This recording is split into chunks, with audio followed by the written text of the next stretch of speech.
Assalamualaikum warahmatullahi wabarakatuh. Innal hamdalillah nahmaduhu wa nasta'inuhu wa nastaghfiruh wa na'udzu billahi min shururi anfusina wa sayyiati a'malina. Man yahdihillahu fala mudilla lahu wa man yudlilhu fala hadiya lahu. Wa ashhadu an la ilaha illallah wahdahu la syarika lah. Wa ashhadu anna Muhammadan abduhu wa rasuluh alladzi la nabiyya ba'dah. Allahumma salli wa sallim ala nabiyil karim Muhammadin sallallahu alaihi wasallam wa ala alihi wa ashabihi wat tabi'in wattabi'it tabi'in wa man tabi'ahum bi ihsanin ila yaumiddin. Amma ba'du, faqala Allahu jalla wa ala fi kitabihil karim, ya ayyuhalladzina amanu taqullaha haqqa tuqatih wa la tamutunna illa wa antum muslimun. Ya ayyuhan nasu taqu rabbakumul ladzi khalaqakum min nafsin wahidah wa khalaqa minha zawjaha وبث منهما رجالا كثيرا ونساء واتقوا الله الذي تساءلون به والأرحام إن الله كان عليكم رقيبا. يا أيها الذين آمنوا اتقوا الله وقولوا قولا سديدا يصلح لكم أعمالكم ويغفر لكم ذنوبكم ومن يطع الله ورسوله فقد فاز فوزا عظيما. وقال رسول الله صلى الله عليه وسلم فإن أصدق الحديث كتاب الله وخير الحديث هدي محمد صلى الله عليه وسلم وشر الأمور محدثاتها وكل محدثة بدعة وكل بدعة ضلالة وكل ضلالة في النار. Kaum muslimin dan kaum muslimat, pemirsa Rasyad TV yang dimuliakan Allah Subhanahu wa taala.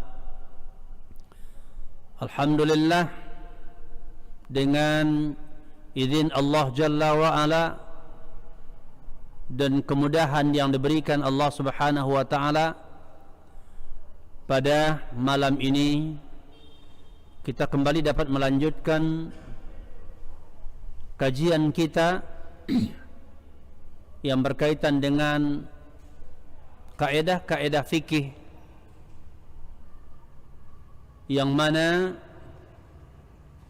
terakhir pada pertemuan sebelumnya kita sampai pada kaedah yang keenam, yaitu asal daripada perkara ibadah itu adalah terlarang. Maka tidak ada sesuatu perkara yang dianggap sebagai ibadah, atau tidak boleh seorang insan beribadah kepada Allah kecuali dengan sesuatu yang disyariatkan oleh Allah dan Rasulnya.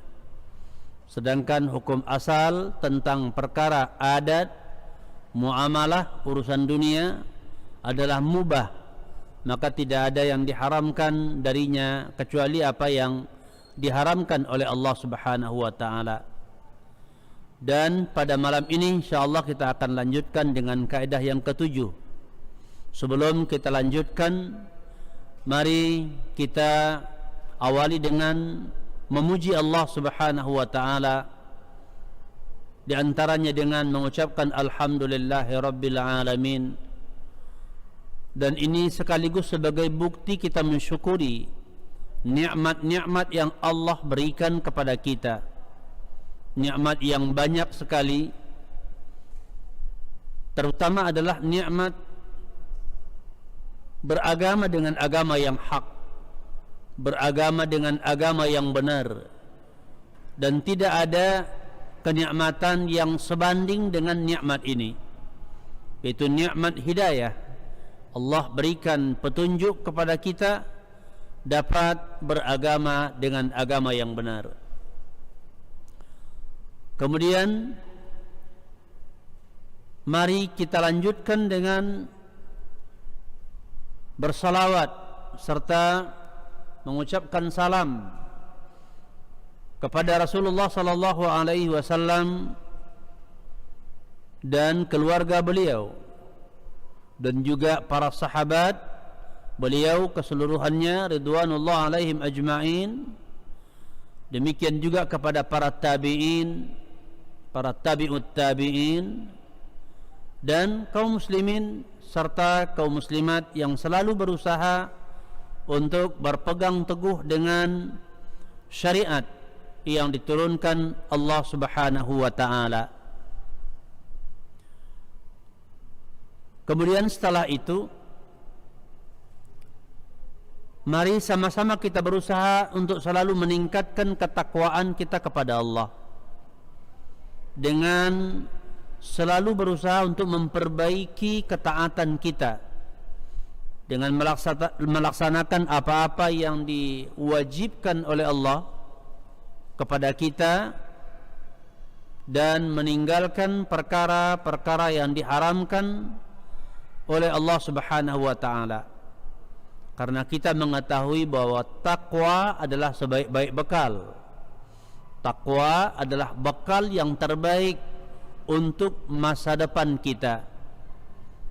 Sebagaimana Allah katakan, wa tazawwadu, dan berbekallah kamu sekalian, fa inna khaira zadit taqwa, maka sesungguhnya sebaik-baik bekal adalah ketakwaan kepada Allah Subhanahu wa taala. Dengan senantiasa berusaha untuk memperbaiki ibadah kita kepada Allah, dengan memperbaiki niat selalu. Kita berniat dalam melaksanakan ibadah mengharapkan balasan dari Allah Subhanahu wa taala, dan kemudian juga kita berniat dalam meninggalkan perkara-perkara yang diharamkan oleh Allah dalam rangka kita mentaati syariat ini.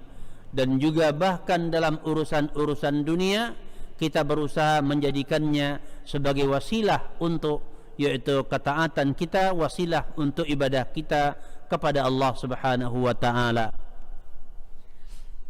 Pada malam ini kita lanjutkan dengan kaidah yang ketujuh yang berbunyi, at-taklifu wa huwa al-bulughu wal aqlu syartun liwujubil ibadat, wat tamyizu syartun li sihhatiha illa al-hajj wal umrata, wa yushtaratu li sihhati at-tasarrufi at-taklifu war rusdu, wa li sihhati at-tabarru'i at-taklifu war rusdu wal milku.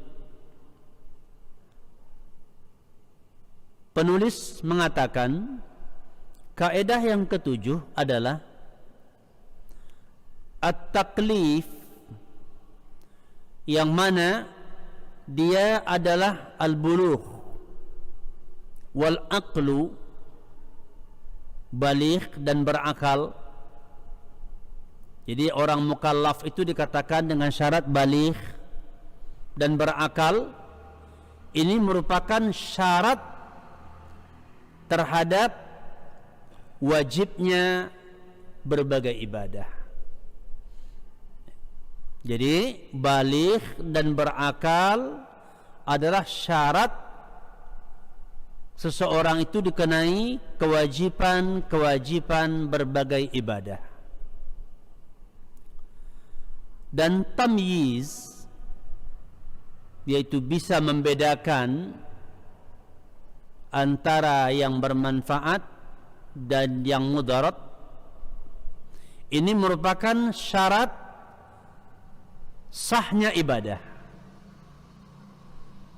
kecuali ibadah haji dan umrah. Dan disyaratkan untuk sahnya melakukan tasarruf, berbagai transaksi, adalah at-taklif war rusdu. Orangnya mukallaf dan dia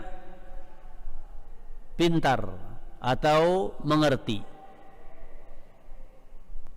Dan kemudian disyaratkan untuk sahnya melakukan tabarru'. Tabarru' adalah berbuat baik tanpa mengharapkan imbalan, seperti ya sedekah, ya wasiat, hibah, ya, yang tidak mengharapkan yaitu imbalan. Maka disyaratkan untuk melakukan tabarru' ini adalah at-taklif, kemudian ar-rusdu, dan kemudian al-milku. Mukallaf, kemudian pintar, mengerti, dan kemudian yaitu memiliki hak untuk tabarru'. Inilah kaidah yang akan kita bahas pada malam ini. Ya. Kita ulang sekali lagi bahwasanya keadaan seseorang itu mukallaf, yaitu baligh dan berakal, itu syarat dia dibebani dengan kewajiban-kewajiban beribadah. Sedangkan tamyiz adalah syarat sahnya melakukan ibadah, kecuali ibadah haji dan umrah. Kemudian disyaratkan untuk untuk sahnya bertransaksi, ya tasarruf, itu adalah orangnya mukallaf dan orangnya mengerti ataupun ya pintar. Kemudian disyaratkan untuk melakukan tabarru', itu berbuat baik ya dengan hartanya, adalah orang itu mukallaf, kemudian pintar, kemudian memiliki hak untuk melakukan tabarru'.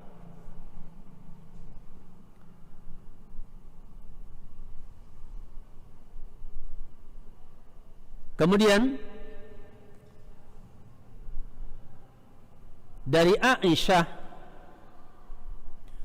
radhiyallahu anha bahwasanya Rasulullah sallallahu alaihi wasallam bersabda, rufi'al qalamu an thalathatin anin naimi hatta yastayqiza wa anil mubtala hatta yabra'a wa anis sabi hatta yakbura. Kata Nabi, diangkat kalam, ya, diangkat kalam dari 3 golongan, artinya tidak dibebani, ya, tidak dibebani dengan hukuman. Itu 3 golongan. Itu dari orang yang tidur hingga dia terbangun. Dia orang yang tidur tidak dihukumi. Kemudian orang yang gila hingga dia waras. Kemudian anak-anak hingga dia besar. Ya, jadi anak-anak tidak terkena dosa. Kemudian orang yang gila juga tidak terkena dosa, dan begitu juga orang yang tidur. Ya.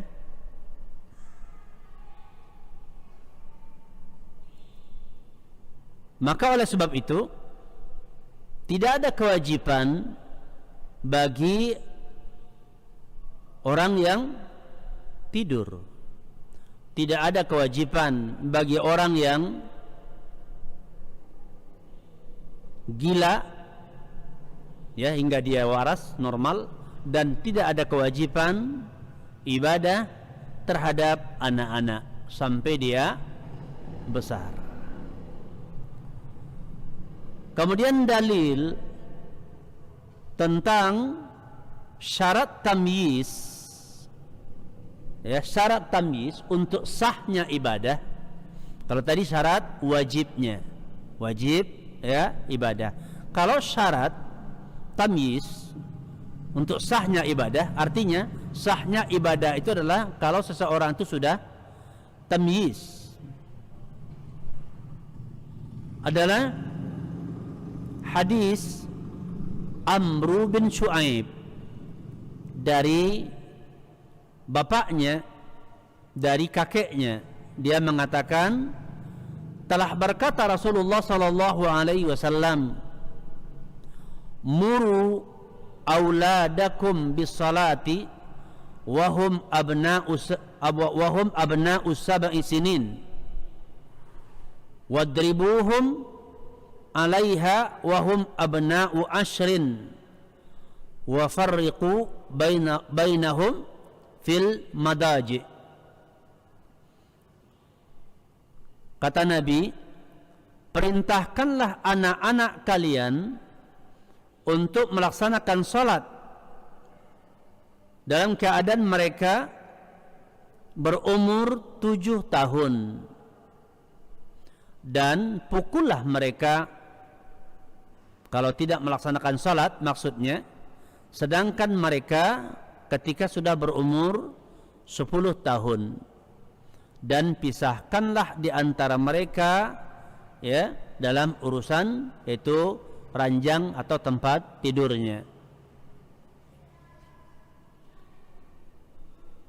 Tamyiz, ukuran tamyiz anak-anak dikatakan adalah bisa membedakan perkara-perkara yang mendatangkan manfaat buat dia dan yang bisa membahayakan. Kemudian mengerti ucapan, faham, bisa memahami ya ucapan, atau dikatakan ya berumur sekitar 7 tahun, ya berumur sekitar 7 tahun begitu.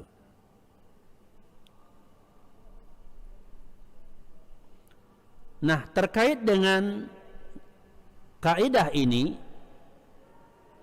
maka ada beberapa persoalan, ada beberapa permasalahan yang dikandung oleh kaidah yang mulia ini, yang mana ya jika kita dapat memahaminya dengan baik, maka dia akan menjadi petunjuk dalam kehidupan agar kita bisa menata kehidupan ini dengan baik dan tepat di dalam bersikap dan berbuat terkait dengan urusan hablum minallah, ibadah kita kepada Allah, dan begitu juga terkait dengan urusan muamalah kita dengan sesama hamba-hamba Allah.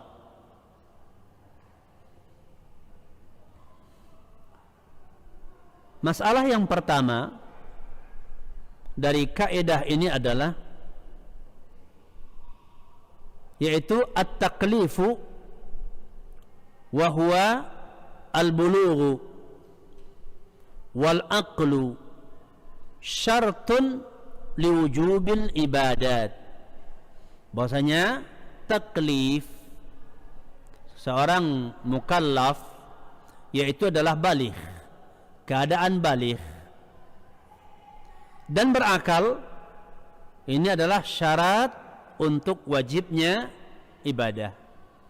Yang pertama, bahwasanya baligh dan berakal adalah syarat untuk wajib ibadah. Seseorang terkena kewajiban beribadah.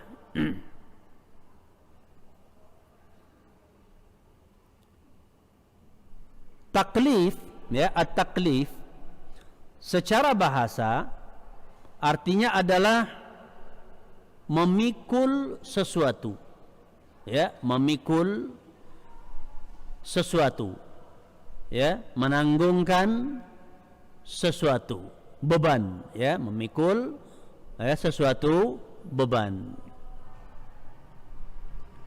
Sedangkan secara istilah syariat, at-taklif adalah man jama'a baina wasfail bulughi wal aqli, yaitu seseorang yang menghimpun atau terhimpun pada dirinya dua sifat, baligh dan berakal. Ya, jadi seseorang itu dikatakan mukallaf, pertama dia baligh, yang kedua berakal. Maka berdasarkan ini, orang yang gila, ya, orang yang gila tidak dikatakan mukallaf. Dia tidak dikenai beban hukum, tidak punya tanggung jawab dan tidak wajib beribadah kepada Allah Subhanahu wa taala. Dan juga anak-anak, ya, anak-anak yang belum baligh, ya, anak-anak yang belum baligh, maka dia tidak termasuk orang yang dikatakan mukallaf.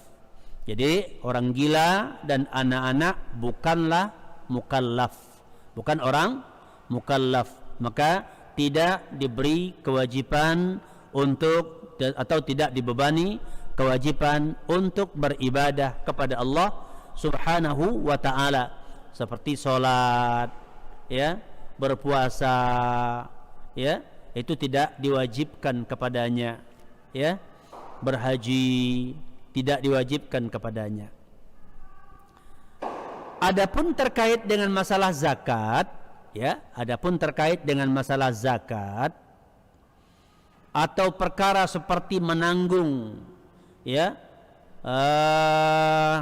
akibat daripada perusakan terhadap benda-benda ataupun barang-barang, ya, maka hal ini tetap dibebankan kepada seseorang meskipun dia masih kecil, meskipun dia adalah seorang yang gila, seperti umpamanya zakat, ya, zakat seperti zakat fitrah, anak kecil pun harus diberi apa yang dizakati, ya. Begitu juga seorang anak kecil umpamanya kalau merusak rumah orang lain, ya, maka dia tetap harus menanggung untuk menggantinya, ya, karena dia belum bisa mengganti, maka walinya harus bertanggung jawab, ya.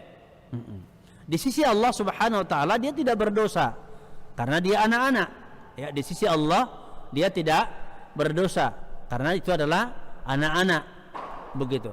Tapi kewajiban di dalam aturan muamalah maka dia harus menanggungnya, dan nanti ada pembahasan tersendiri, kaidah tersendiri terkait dengan persoalan ini.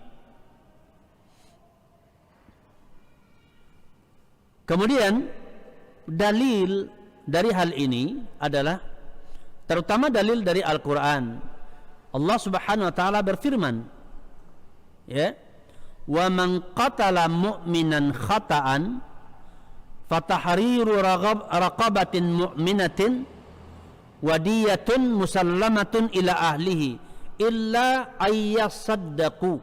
Surah An-Nisa ayat 92. Barang siapa yang membunuh seorang mukmin karena tersalah, bukan sengaja, ya, bukan sengaja, ya. Barang siapa yang membunuh seorang mukmin, ya, karena salah, bukan sengaja, maka dia berkewajiban untuk membebaskan, ya, seorang budak yang, ya, wanita beriman, dan kemudian, ya, denda, membayar itu denda yang diberikan kepada keluarga dari yang terbunuh, kecuali kalau keluarga dari orang yang terbunuh itu adalah, ya, bersedekah kepadanya, artinya menggugurkan kewajibannya, begitu, ya.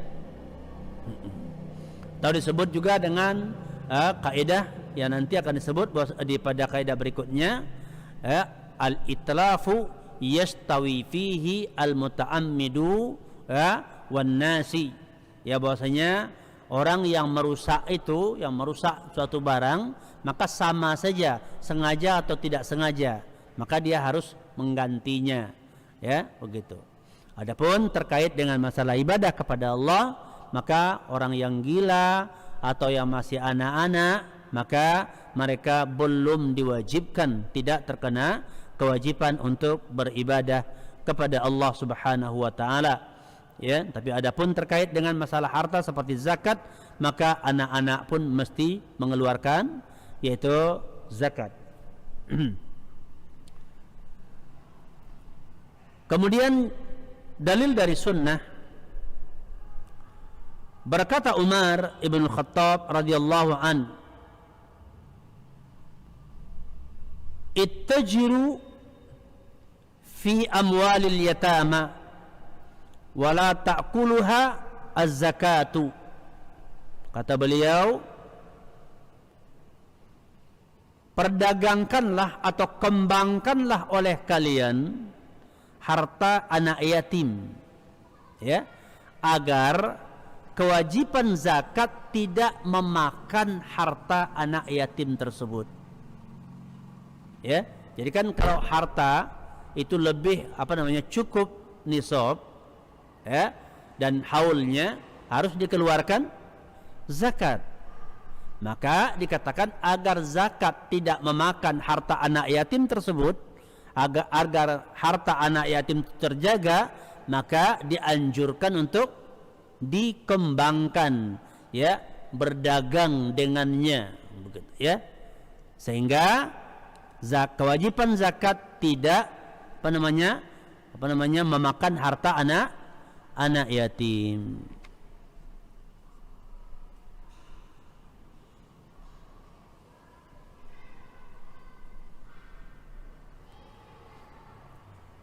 Ya, itu yang pertama, bahwasanya berkaitan dengan at-taklif, dia adalah baligh, berakal, itu syarat untuk wajib ibadah. Jadi orang kalau belum baligh, ya, belum wajib beribadah. Orang kalau tidak berakal, ya, gila pamannya, tidak wajib beribadah. Masalah yang kedua, at-tamyiz. Masalah yang kedua adalah at-tamyiz. At-tamyiz syartun li sihhatil ibadah. Sedangkan tamyiz itu syarat untuk sahnya. Kalau baligh, berakal, syarat untuk wajibnya. Tamyiz itu adalah syarat untuk sahnya ibadah. Ya. Berkaitan dengan at-tamyiz ini, yaitu ulama berbeda. At-tamyiz secara bahasa artinya adalah at-tafriq bainal asya, membedakan perkara-perkara, bisa membedakan, ya, perkara-perkara. Sedangkan secara istilah syar'i, para ulama berbeda pendapat dalam hal ini. Di antaranya ada yang mengatakan, ya, bahwasanya yang dimaksud dengan at-tamyiz adalah ketika seseorang sampai berumur 7 tahun, ya, seseorang sampai berumur 7 tahun, ya, berdasarkan hadis Abdullah bin Amr yang tadi telah disebutkan, yaitu perintah untuk menyuruh anak-anak agar salat. Muru auladakum bisalah wahum, ya, abna'u sab'i sinin. Perintahkanlah anak-anak kalian untuk melaksanakan salat sedangkan mereka berumur 7 tahun. Ya, menunjukkan sah salat anak itu yang berumur 7 tahun, dan ini dikatakan tamyiz, ya, dikatakan tamyiz. Pendapat yang kedua mengatakan bahwasanya tamyiz itu tidak dibatasi dengan umur. Ya, sebagian mengatakan bahwa tamyiz tidak ditentukan dengan umur, begitu. Akan tetapi lebih ditentukan dengan keadaan, ya, keadaannya. Maka barang siapa yang bisa memahami perkataan dan bisa menjawab, mengerti, dia bisa menjawab, maka dia dikatakan mumayyiz. Dia sudah mumayyiz, begitu. Sesungguhnya tamyiz maknanya adalah bisa membedakan antara, ya, beberapa hal, seperti umpamanya membedakan mana yang baik, yang bermanfaat, dan mana yang membahayakan, yang memudaratkan ya dirinya. Maka orang seperti ini dikatakan adalah yaitu mumayyiz, begitu. Maka dapat disimpulkan bahwasanya barang siapa yang sudah bisa membedakan perkara-perkara seperti ini, maka dia sudah dikatakan ya mencapai usia tamyiz. Dan secara pendekatannya ini rata-ratanya sekitar berumur 7 tahun. Ya, karena jelas Nabi mengatakan, perintahkanlah anak-anak kalian untuk menegakkan sholat sedangkan mereka berumur 7 tahun. Ya, berarti rata-ratanya anak-anak di umur 7 tahun sudah mumayyiz. Ya, dan anak-anak juga umur 7 tahun sudah diperintahkan untuk melaksanakan sholat, meskipun itu bukan wajib bagi mereka, ya. Akan tetapi walinya diperintahkan oleh Allah Subhanahu wa taala untuk ya memerintah untuk menegakkan sholat. Ini sekaligus sebagai pelajaran bagi kita, ya, di antara kewajiban kita orang tua adalah yaitu mendidik anak-anak sehingga bisa menegakkan sholat, bisa memerintahkan mereka sholat di umur 7 tahun. Dan bahkan di umur 10 tahun orang tua diperintahkan untuk memukul kalau seandainya anaknya tidak menegakkan sholat, meskipun si anak tersebut belum baligh dan belum wajib untuk ya beribadah, begitu.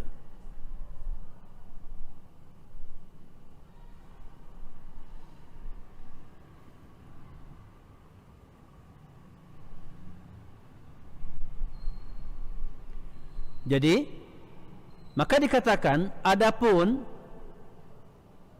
sabda Nabi sallallahu alaihi wasallam, perintahkanlah anak-anak kalian untuk menegakkan salat sedangkan mereka berumur 7 tahun, dan pukullah mereka ya dalam kaitan perkara memerintahkannya menegakkan salat ketika mereka berumur 10 tahun, ya, ini dibawakan kepada sesuatu yang bersifat umumnya, ya, pada umumnya. Artinya seperti kita katakan tadi, pada umumnya pada umur 7 tahun anak itu adalah ya mumayyiz, begitu.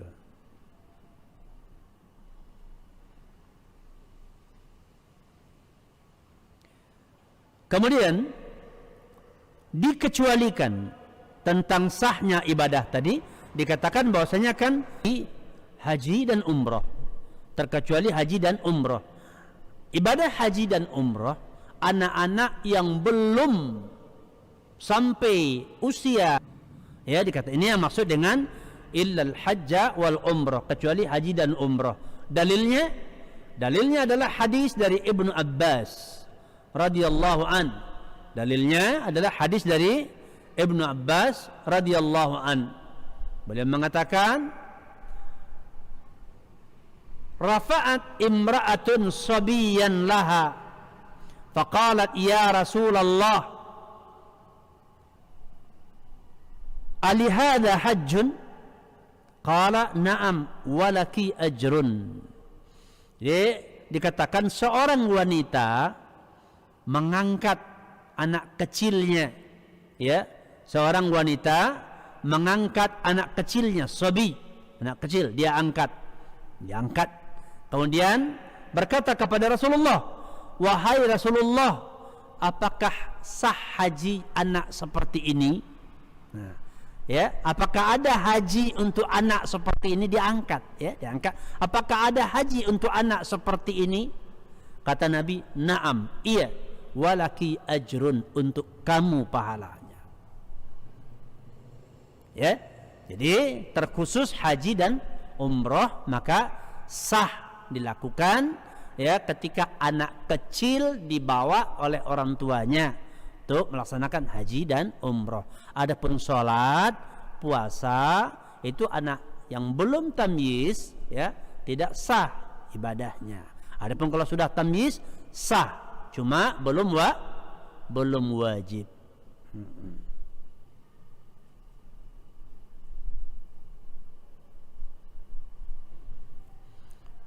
Itu masalah yang kedua, ya, masalah yang kedua dari kaidah ini.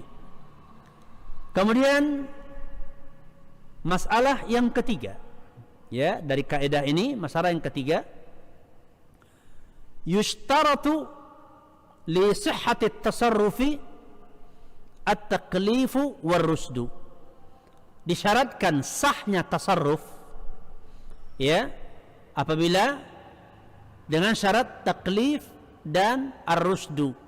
At-taklif dan ar-rusdu, yaitu mukallaf dan dia mengerti, baru bisa melakukan tasarruf. Yang dimaksudkan dengan tasarruf di sini adalah melaksanakan akad-akad dan, ya, memutus atau membatalkan akad-akad fasakh. Itu yang dimaksud dengan tasarruf. Ya, seperti apa?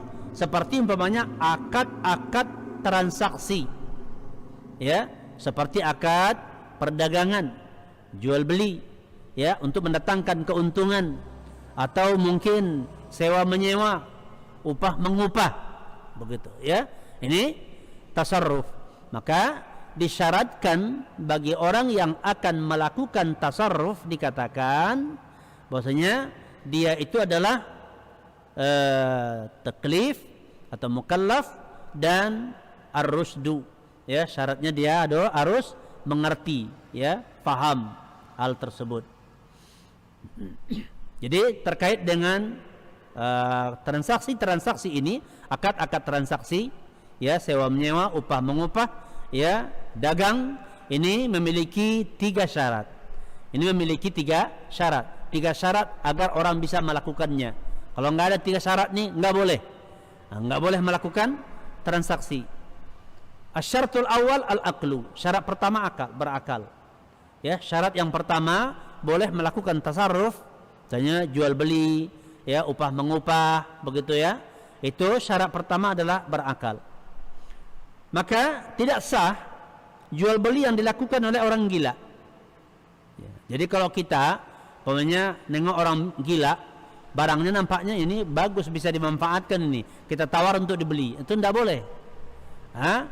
Atau kita jual barang kepada orang gila, maka tidak dibenarkan, ya. Jadi tidak boleh transaksi, ya, upah mengupah, jual beli, ya, sewa menyewa yang dilakukan dengan atau oleh orang gila. Begitu juga terkait dengan wakaf, hibah, ya, yang terkait dengan masalah, ya, perkara-perkara, ya, akad-akad, harus orangnya berakal. Syarat yang pertama untuk melakukan tasarruf adalah berakal. Syarat yang kedua adalah baligh. Maka tidak sah tasarruf yang dilakukan oleh anak-anak. Tidak sah seperti umpamanya jual beli yang dilakukan oleh anak-anak. Juga tidak sah sewa menyewa atau upah mengupah yang dilakukan oleh anak-anak. Ini hukum asalnya, ya. Hukum asal bahwasanya, ya, untuk melakukan transaksi akal yang kedua baligh. Anak-anak tidak boleh melakukan hal ini. Begitu, ya. Kemudian ada pengecualian. Ya. Akan tetapi bagi anak-anak yang kecil, anak-anak yang masih kecil, ya, dibolehkan melakukan yaitu muamalah ini atau tasarruf ini dalam beberapa perkara. Ya, hukum asalnya tidak boleh, tapi dalam beberapa perkara dibolehkan, diizinkan. Dalam hal apa itu? Yang pertama adalah al-umurul yasirah, perkara-perkara yang kecil, perkara-perkara yang sederhana, yang mana biasa berjalan secara adat, biasa berjalan secara uruf, ya, bahwasanya hal itu dimaklumi, ya, hal itu dimaklumi. Ya, seperti umpamanya ya di jualan-jualan jajanan ya, datang anak-anak beli jajanan ya, beli bonbon atau mungkin beli ya, jajanan ringan atau membeli pensil yang kecil-kecil yang memang sudah biasa hal itu ya, maka hal itu dikecualikan, artinya boleh dilakukan oleh anak-anak, begitu ya, itu boleh dilakukan. Tapi kalau umpamanya jual beli mobil ya, yang ini kan membutuhkan kepintaran, kalau tidak bahayanya besar ya. Jual beli sepeda motor, sewa menyewa rumah ya, umpamanya ini tidak bisa dilakukan oleh anak-anak ya, nggak boleh dilakukan oleh anak-anak. Jadi jangan umpamanya kita ya, jual sepeda motor kepada anak-anak, nampak duitnya banyak, nah ini bisa ditokoh-tokohi begitu, nggak boleh ya. Jadi mesti dia balik dan mesti dia mengerti ya, berakal begitu, orangnya berakal, mengerti dia ya, apa yang akan dibelinya dia mengerti, manfaatnya dia tahu begitu. Orang ini yang boleh melakukan transaksi ya. Jadi kalau anak-anak hanya dibolehkan dalam perkara-perkara yang kecil, perkara-perkara yang ringan, yang memang sudah biasa berlaku di tengah masyarakat, bahwa anak-anak biasa melakukan ya transaksi tersebut. Begitu ya, seperti anak-anak keliling jual kue pagi-pagi ya, nggak apa-apa, boleh dibeli begitu kan, nggak mengapa. Dalilnya adalah bahwasanya Abu Darda radhiyallahu an pernah membeli ya seekor burung dari anak kecil, kemudian beliau melepaskannya ya. Ini menunjukkan bahwasanya boleh jual beli dengan anak kecil, tapi perkara-perkara yang memang ringan begitu ya, perkara-perkara yang ringan, perkara-perkara yang murah atau kecil ya, masalah-masalah kecil.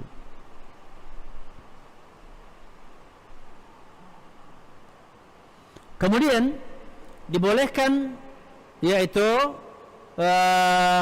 bentuk yang kedua yang dikecualikan bagi anak-anak atau belum balik adalah dalam rangka menguji kedewasaan anak-anak tersebut, dalam rangka menguji kepintarannya ya, dalam rangka untuk menguji kepintarannya. Jika yang dimaksud dengannya adalah untuk mengujinya ya, seperti umpamanya anak yatim, sebagaimana yang difirmankan oleh Allah Subhanahu wa taala di surah An-Nisa ayat 6, wabtalul yatama hatta idza balagun nikah fa in anastum minhum rusda fadfa'u ilaihim amwalahum ya.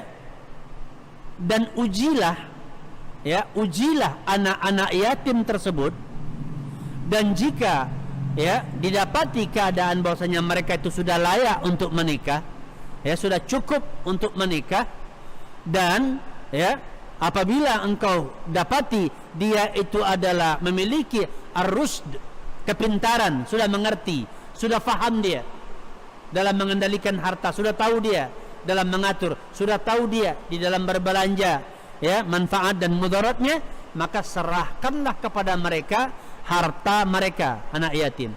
Jadi untuk menguji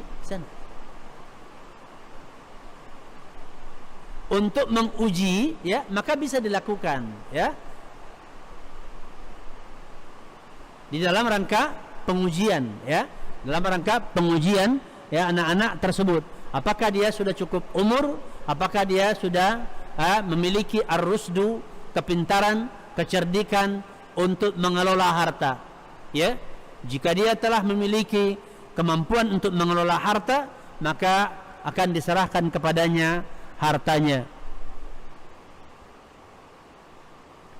Maka oleh sebab itu dikatakan tidak mengapa kita memberikan izin ya, kita memberikan izin yang khusus dalam rangka untuk yaitu kepada anak-anak ya, dalam rangka untuk menguji mereka untuk mengetes mereka dalam bertransaksi. Ya, kita menguji kemampuan mereka, kepintaran mereka, agar jika kita tahu mereka sudah mampu, maka sampailah batasan kita menyerahkan hartanya kepada anak tersebut. Ya, jika dia tidak.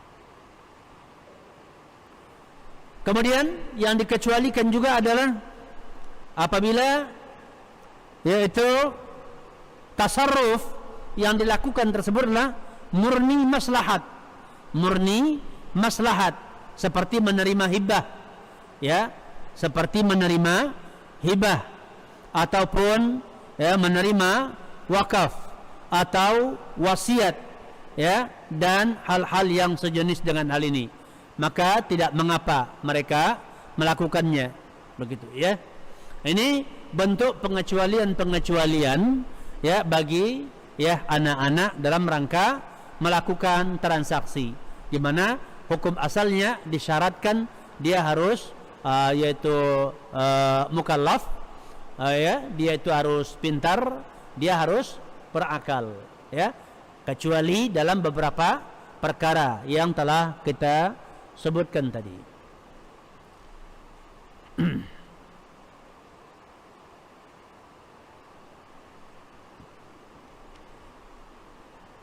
Kemudian syarat yang ketiga, ya, syarat yang ketiga daripada tasarruf, syarat yang ketiga daripada tasarruf adalah ar-rusdu, ya. Syarat yang kedua tadi adalah baligh, ya. Syarat yang pertama yaitu dia berakal, syarat yang kedua baligh, syarat yang ketiga ar-rusdu, ya. Kalau orang gila tidak boleh melakukan transaksi. Kemudian syarat yang ketiga adalah ar-rusdu, pintar, mengerti, begitu ya. Maka berdasarkan kaidah yang ketiga ini, orang bodoh tidak boleh melakukan transaksi. Dia bukan gila, cuman belum mengerti, ya. Nah, bodoh. Maka orang bodoh tidak boleh melakukan transaksi, begitu ya. Nah, dalam hal ini perlu kita ketahui, ya, perlu diketahui bahwa ar-rusdu, kepintaran ini, ya, kepintaran atau kecerdasan dikatakan dalam bertransaksi itu berbeda-beda, ya, itu berbeda-beda tingkatannya sesuai dengan perbedaan yaitu bab-bab, ya, bab-bab fikih. Itu beda-beda. Bisa-bisa dianggap dia sudah memiliki ar-rusdu untuk suatu persoalan tapi belum untuk yang lainnya. Ya, itu berbeda-beda, ya. Farrusdu fil ibadat, ya, ar-rusdu, pintar, mengerti dalam masalah perkara-perkara ibadah, ya, berbeda dengan pengertian ar-rusdu, pintar, di dalam perkara muamalah. Jadi ar-rusdu, kepintaran, mengerti dalam urusan ibadah, itu berbeda dengan perkara pintar dan mengerti dalam urusan muamalah, ya, dalam berbagai bidang yaitu muamalah, ya. Sebagaimana juga berbeda dengan pengertian ar-rusdu, mengerti, pintar dalam bab-bab pernikahan. Ini ada, ya, perbedaan satu sama lainnya. Ar-rusdu fil ibadat, adapun ar-rusdu, mengerti, ya, pintar, ya, faham di dalam perkara-perkara ibadah, dia dikatakan adalah yaitu dia bisa menjalankan agamanya atau menjalankan ibadah-ibadah yang diperintahkan kepadanya, ya, dia bisa faham melaksanakannya, dia bisa faham sholat, ya, bisa melaksanakannya dengan benar. Itu dia dikatakan, ya, memiliki ar-rusdu, kepintaran dalam bab ibadah. Sedangkan ar-rusdu dalam muamalah, pintar, mengerti dalam masalah muamalah, dia adalah yaitu seseorang yang dikatakan, ya, dia bisa melakukan tasarruf di dalam atau menggunakan mengatur harta, bisa mengatur harta, pandai mengatur harta, begitu ya.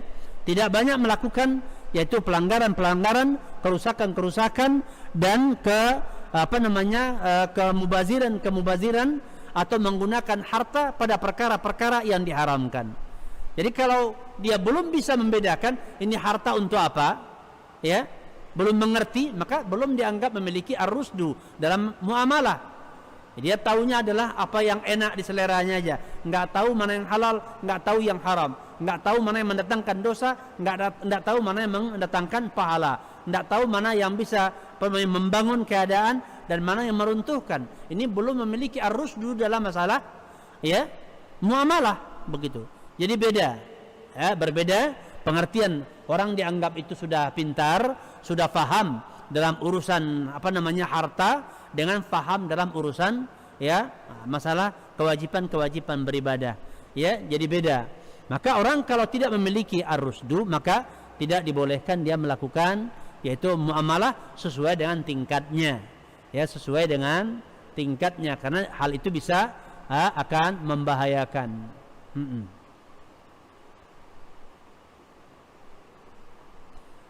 Nah, orang yang menggunakan harta, ya, menggunakan hartanya perkara yang tidak memiliki faedah, maka orang ini dianggap bodoh dalam masalah muamalah, masih dianggap safih, bodoh dalam masalah. Bahkan juga Allah melarang kita, ya, Allah melarang kita menyerahkan harta, ya, kepada orang-orang yang bodoh, yang mana kita diberi amanah untuk untuk mengurusnya, ya, misalnya kepada anak-anak atau mungkin orang yang di bawah pengurusan kita, kerabat umpamanya, adik umpamanya, kan dia orangnya nggak mengerti, tidak memiliki kepintaran, maka nggak boleh diserahkan kepada dia harta dia nggak boleh diserahkan kepada dia, sebab kalau diserahkan membahayakan dia, maka kita atur, ya. Begitu juga bahkan juga seorang suami harus bisa melihat keadaan istrinya. Seorang istri kalau nggak mengerti mana yang manfaat, mana yang mudarat, mana yang bisa menjaga rumah tangga, mana yang bisa menguntungkan dan merugikan, taunya seleranya saja, maka suami harus pandai-pandai dalam mengelola, ya. Kalau tidak, bisa jadi hancur rumah tangga, begitu, ya. Makanya dikatakan, ya, beda ar-rusdu, mengerti, faham dalam urusan muamalah, ya. Berbeda lagi pengertian ar-rusdu dalam masalah pernikahan. Ya, pengertian ar-rusdu dalam pernikahan adalah mengetahui masalah kufu, kesetaraan. Ya, mengetahui masalah kufu, kesetaraan, dan maslahat-maslahat pernikahan. Memahami maslahat-maslahat pernikahan, begitu. Ya.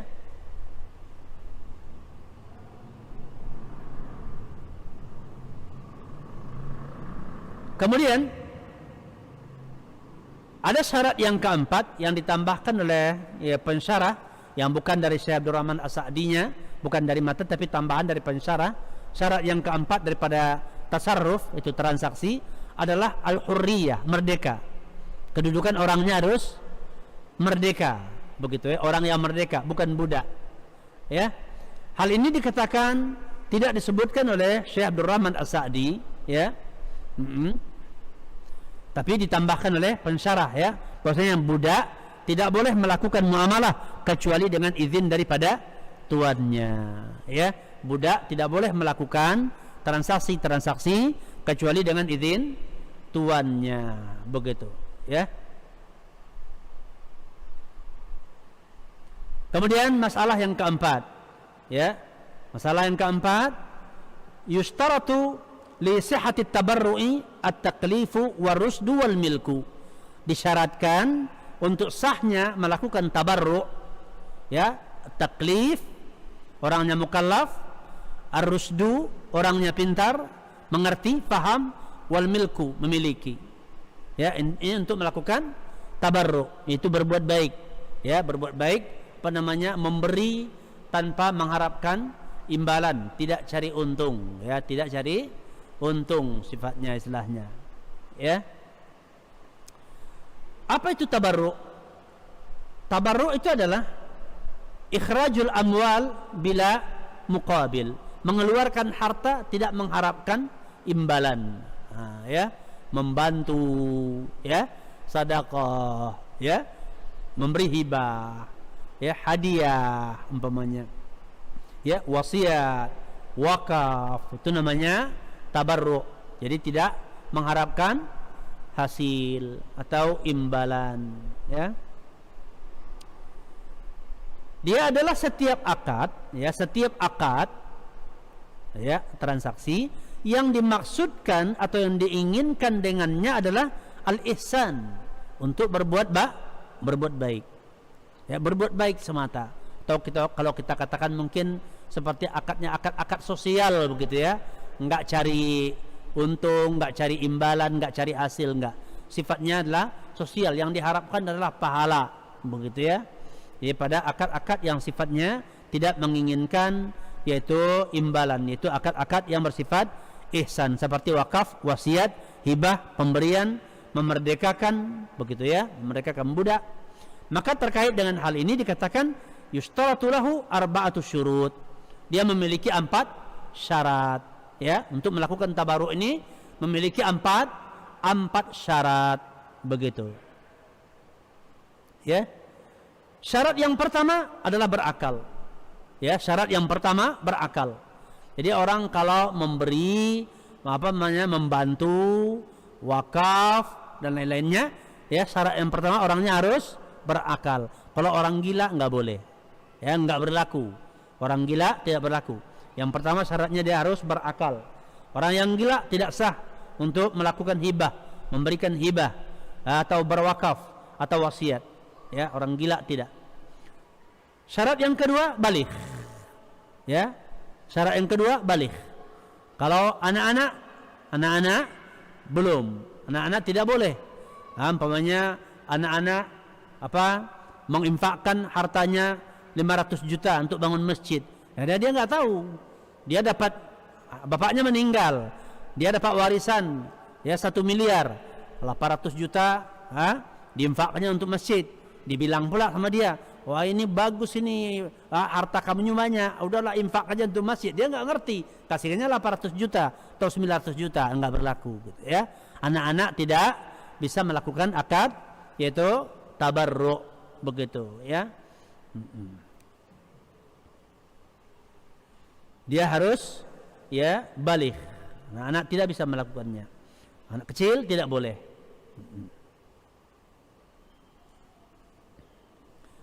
Kecuali dalam perkara-perkara yang kecil ringan, berinfak, dia masukkan ngisi kotak infak 5.000, 1.000, atau dia ngasih bonbon sama temannya, ya. Jadi tabarruk yang sifatnya ringan, kecil, boleh dilakukan oleh anak-anak, ya, begitu ya. Menghibahkan tanah, ya, 1 hektar nggak boleh dilakukan oleh anak-anak, begitu, ya. Wakaf sebidang tanah 2 hektar untuk bangun pesantren, dia umur 8 tahun, nggak boleh, ya. Jadi harus baligh. Dikecualikan kalau dalam perkara-perkara yang yang kecil-kecil, perkara-perkara yang ringan-ringan, begitu ya.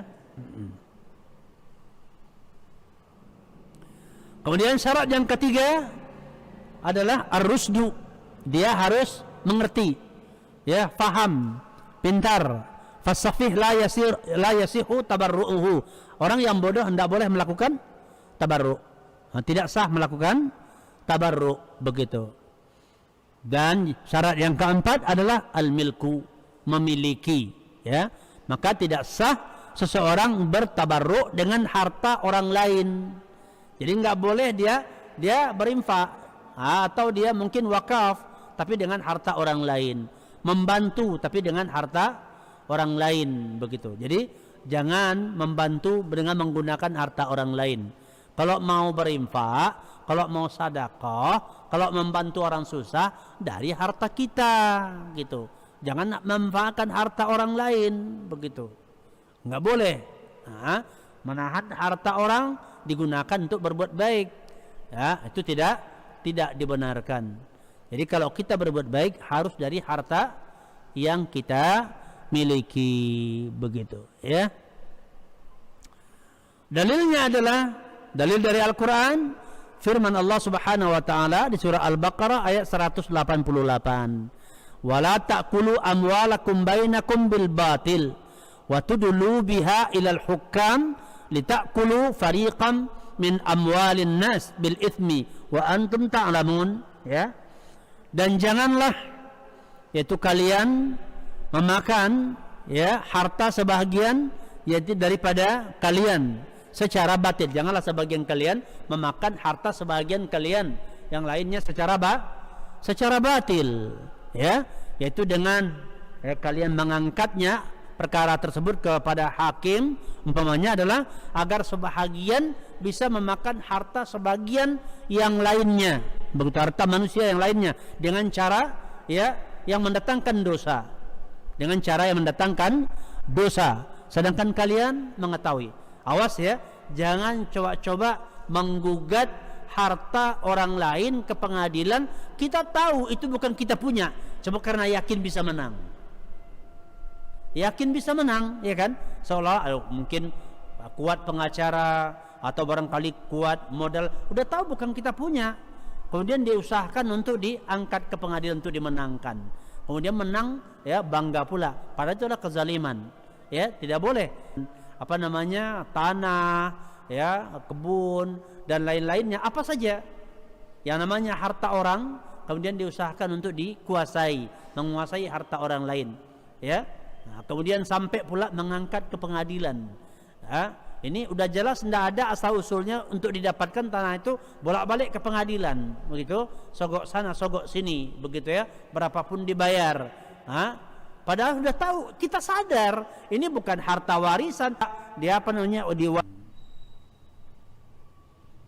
nah, ini banyak kekeliruan masyarakat dalam hal ini, ya, ingin menguasai harta yang jelas-jelas tidak ada dasarnya untuk dimiliki, begitu, ya. Maka ini sangat besar bahayanya, ya, sangat besar bahayanya.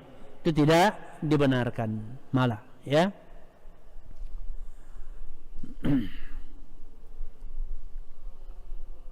Dalilnya dari sunnah, perkataan Nabi SAW, fa inna dima'akum wa amwalakum wa a'rabakum bainakum haramun kahurmati yaumikum hadha fi syahrikum hadha fi baladikum hadha liyuballighu syahidul ghaiba fa inna syahida asa ayyuballigha man huwa au alahu minhu.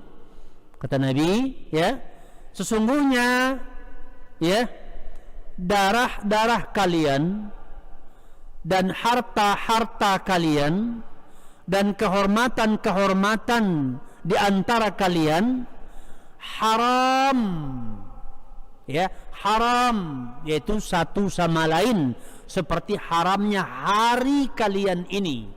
Itu ketika Nabi berkhutbah di Haji Wada, haram seperti. Maka hendaklah yang menyaksikan, kata Nabi, menyampaikan kepada yang gaib, kepada yang tidak menyaksikan. Sesungguhnya terkadang orang yang menyaksikan, ya, bisa jadi menyampaikan kepada orang yang lebih faham daripada dia yang menyampaikan. Jadi seseorang penyampai kadang-kadang menyampaikan sesuatu kepada orang lain yang orang lain itu, tapi orang yang mendengar bisa lebih faham, lebih faqih daripadanya, ya. Jadi hal ini adalah, ingat bahwasanya darah kalian, ya, harta-harta kalian, kehormatan kalian haram satu sama lainnya. Artinya bagaimana? Haram menumpahkan darah, ya. Kemudian haram untuk mengambil harta, menzalimi harta orang lain. Jadi haram menzalimi fisik orang lain, membunuhnya, melukainya, memukulnya. Haram harta, mengambil hartanya, ya, menahan hartanya atau mengambil, menguasainya. Kemudian haram kehormatannya, ya, menghinanya, memfitnahnya, menggibahnya. Ini semua diharamkan antara sesama muslim, ini diharamkan, ya. Jadi makanya awas, perlu diketahui bahwasanya dosa kezaliman ini dosa yang sangat besar, ya. Nah, seseorang kalau bertaubat kepada Allah Subhanahu wa taala, kalau terkait dengan hak Allah, itu cukup dia menyesal, dia tinggalkan dosa tersebut dan dia bertekad tidak akan mengulanginya. Tapi kalau urusannya dengan manusia, tidak. Dia harus menyelesaikan persoalan kezaliman yang dia lakukan dengan manusia. Ya, kalau tidak maka dia akan dibawa terus sampai ke akhirat. Ya, ini perkara yang sangat berat. Ya, maka oleh sebab itu hendaknya kita dalam batasan-batasan ibadah kepada Allah dan dalam batasan-batasan kita bermuamalah, kita bertransaksi dalam kehidupan ya di dunia ini, agar kita selalu terjaga di atas ketentuan-ketentuan syariat. Dan inilah yang dimaksudkan dengan kita berbekal dengan takwa, bahwa semua sikap dan tindakan kita ya adalah dengan tuntunan syariat, dengan niatan kita dikarenakan kita ingin menjaga waktu-waktu hidup kita agar selalu bermanfaat, mendatangkan pahala. Setiap waktu-waktu itu diisi dengan mendatangkan manfaat, yaitu pahala. Ya, dengan cara menjaga syariat dengan sebaik-baiknya dan selalu secara ikhlas mengharapkan yaitu keridhaan dari Allah Subhanahu wa taala. Demikianlah yaitu kajian kita pada malam ini. Mudah-mudahan kita bisa ambil faedahnya ya. Apa-apa yang benar itu adalah dari karunia Allah Subhanahu wa taala kepada kita, semoga bermanfaat, dan kesalahan, kekeliruan adalah dari kelemahan kita, dan semoga Allah memberikan petunjuknya kepada kita ke depan. Demikian saja, wabillahi taufiq wal hidayah. Subhanakallahumma wa bihamdika asyhadu an la ilaha illa anta astaghfiruka wa atubu ilaik. Walhamdulillahirabbil alamin. Assalamualaikum warahmatullahi wabarakatuh.